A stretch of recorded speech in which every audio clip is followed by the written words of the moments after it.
Assalamu alaikum. I'm your host Slim bin Muhammad Rafi, and here is my YouTube channel Zamir Universal.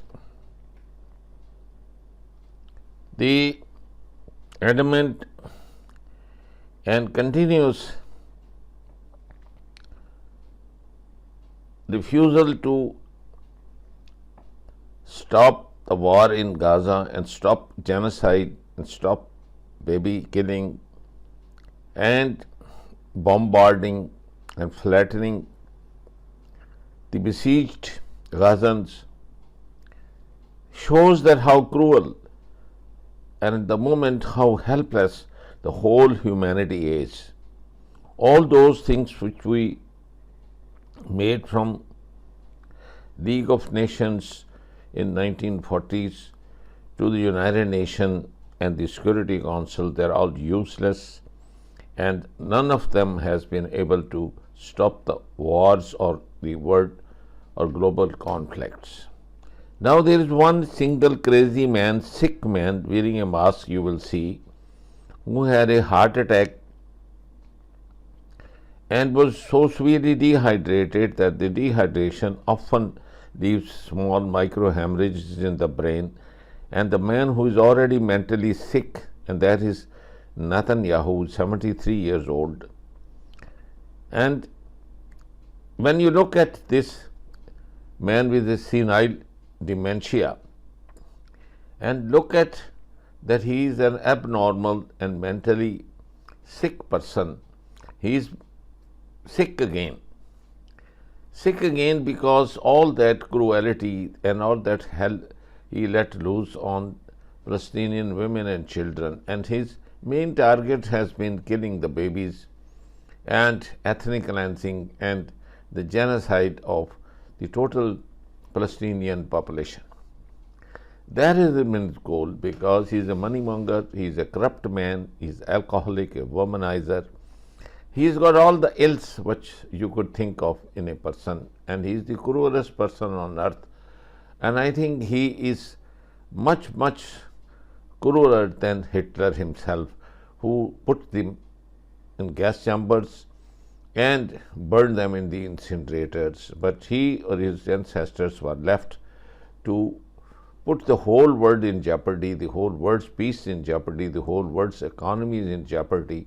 And this sick man keeps talking about few hundreds people killed on October the 7th.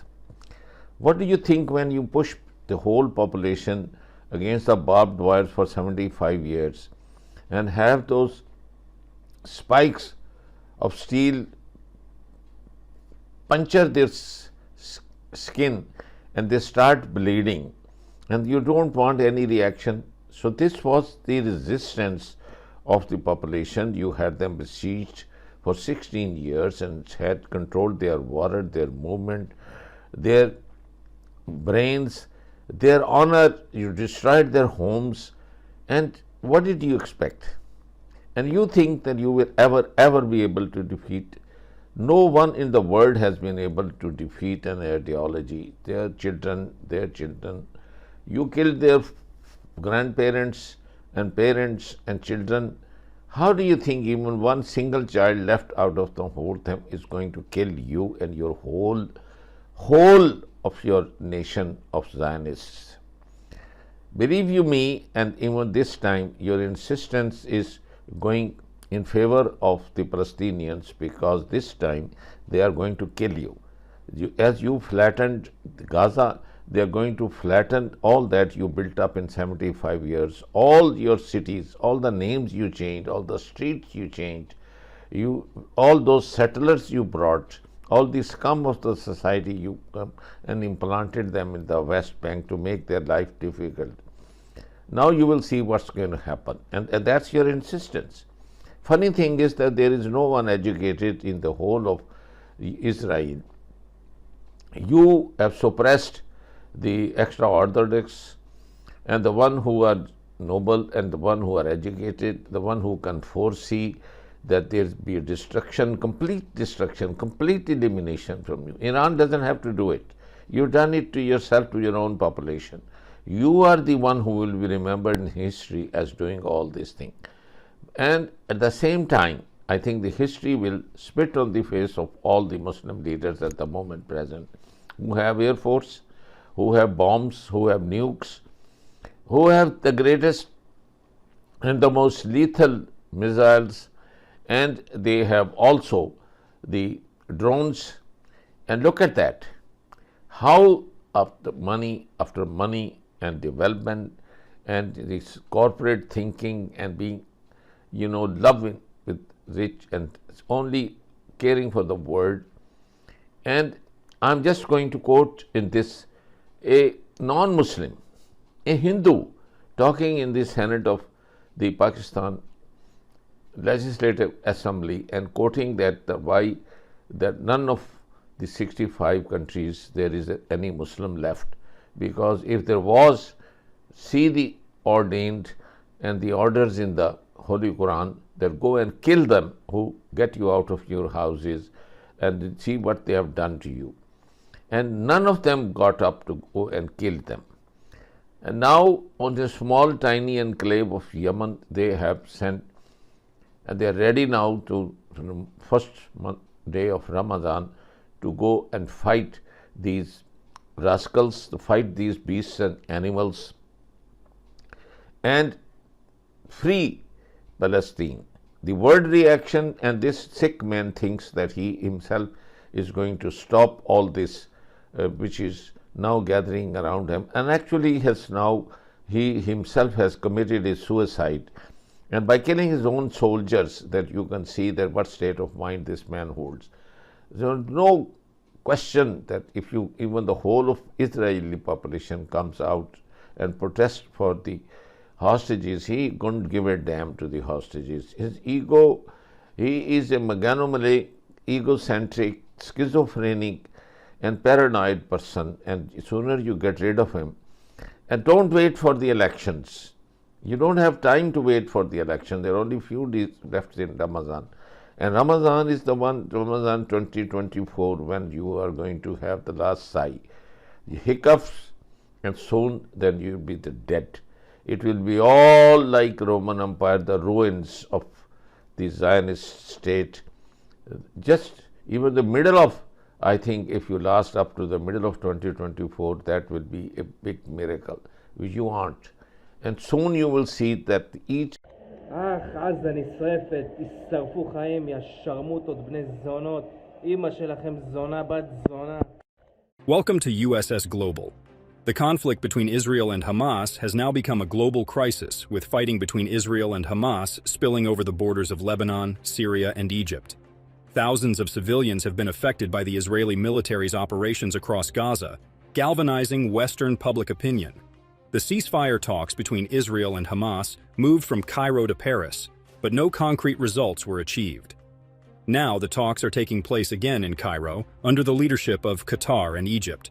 However, the situation is complicated by the fact that Israel is preparing for a welfare operation and Hamas is making the terms of the ceasefire more difficult for Israel.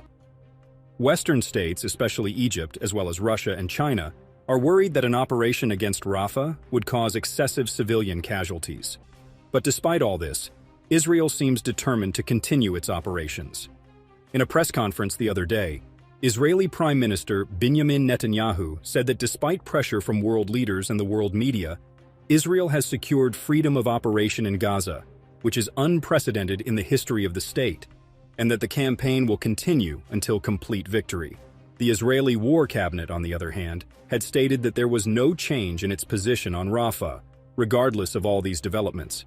Israel's focus on the southern Gaza Strip and the Egyptian border town of Rafah has led to a crisis for some 1.4 million Palestinians seeking refuge there. Although international mediators have put great pressure on Israel not to attack Rafah, the Israeli side has not abandoned its plans for a ground offensive and aerial bombardment of Rafah. So, when will Israel's possible attacks on Rafah take place?